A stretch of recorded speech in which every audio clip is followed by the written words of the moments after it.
Assalamualaikum warahmatullahi wabarakatuh. Alhamdulillahirabbil alamin wa bihi nasta'in ala umurid dunya waddin. Wassalatu wassalamu ala asrafil anbiya'i wa imamil mursalin sayyidina wa maulana Muhammadin wa ala alihi wa sahbihi ajmain, amma ba'd. Pertama-tama yang saya hormati Bapak Iwan Cahyaji selaku dosen pengampu mata kuliah komunikasi bisnis.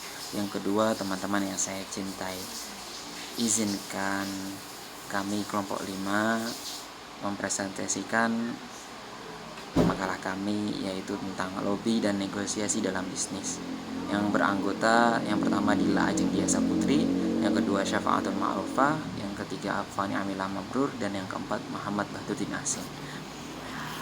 Ya, langsung saja masuk ke slide pertama. Pengertian lobby. Lobby di sini adalah aktivitas komunikasi yang dilakukan individu atau kelompok dengan tujuan mempengaruhi pimpinan maupun orang yang memiliki kedudukan dalam organisasi dan pemerintahan, sehingga dapat memberikan keuntungan pada diri sendiri ataupun pada organisasi tersebut atau perusahaan tersebut. Intinya yaitu pengertian lobby yaitu kita adalah merayu, ngelobi ngelayu, begitu. Nah, di sini ada beberapa hal yang perlu diperhatikan dalam melakukan lobby. Yang pertama, empati, yaitu berusaha menempatkan diri pada situasi dan kondisi yang dikomunikasikan. Yang kedua, yaitu buatlah janji untuk bertemu, jangan memaksa, dan persiapkan dengan matang segala sesuatu yang ditentukan. Yang ketiga, bersikaplah wajar, tenang, dan percaya diri. Dan jangan lupa harus jujur. Yang keempat, yaitu jangan mengulangi kata-kata yang sama dalam waktu yang pendek, sebab akan menjadi komunikan akan tersinggung karena merasa dianggap bodoh, seperti itu. Yang kelima, yaitu perhatikan kondisi psikologis komunikan atau yang kita komunikasikan itu, kita harus mengerti psikologisnya seperti apa. Apabila memungkinkan atau tidak sehat, sebaiknya kita tunda atau kita berkomunikasi seperlunya saja, seperti itu. Dan yang keenam, di sini yang keenam, tepatilah janji yang sudah disepakati. Nah, ada fungsi dan tujuan dan manfaat lobby di sini. Di sini fungsi lobby adalah untuk melindungi kepentingan organisasi atau lembaga bisnis atau lembaga pemerintahan juga bisa.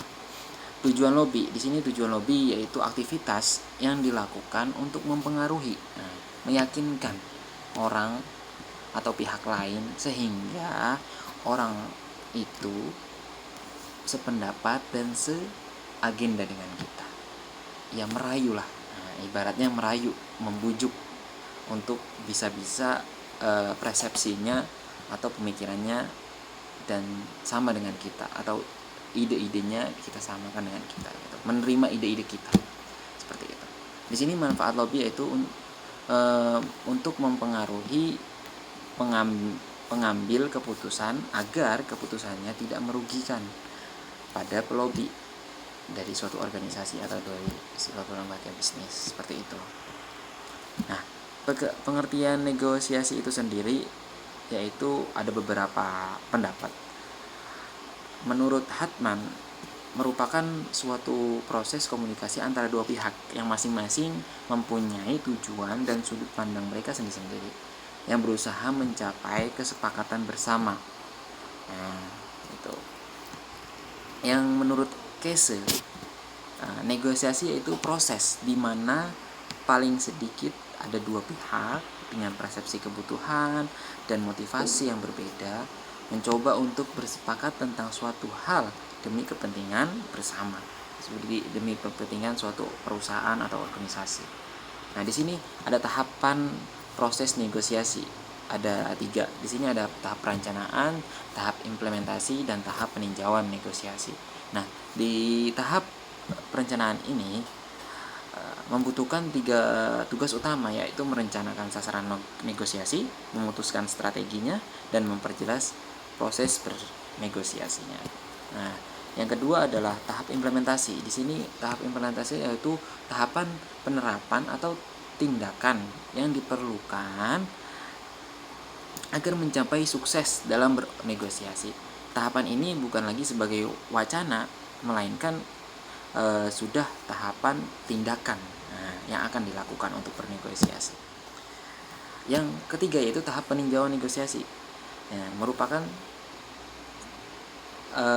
tahapan ini sangat penting, yaitu negosiator dalam meninjau kembali apa yang sudah dilakukan selama bernegosiasi. Istilahnya di sini adalah validitasi negosiasi lah, seperti itu. Nah, itu saja yang kami bisa sampaikan. Kurang lebihnya kami mohon maaf apabila ada salah-salah kata atau kurang lengkap atau masih banyak kurangnya. Wa'alafu minkum. Wallahul muwaffiq ila aqwamit thoriq. Wassalamualaikum warahmatullahi wabarakatuh.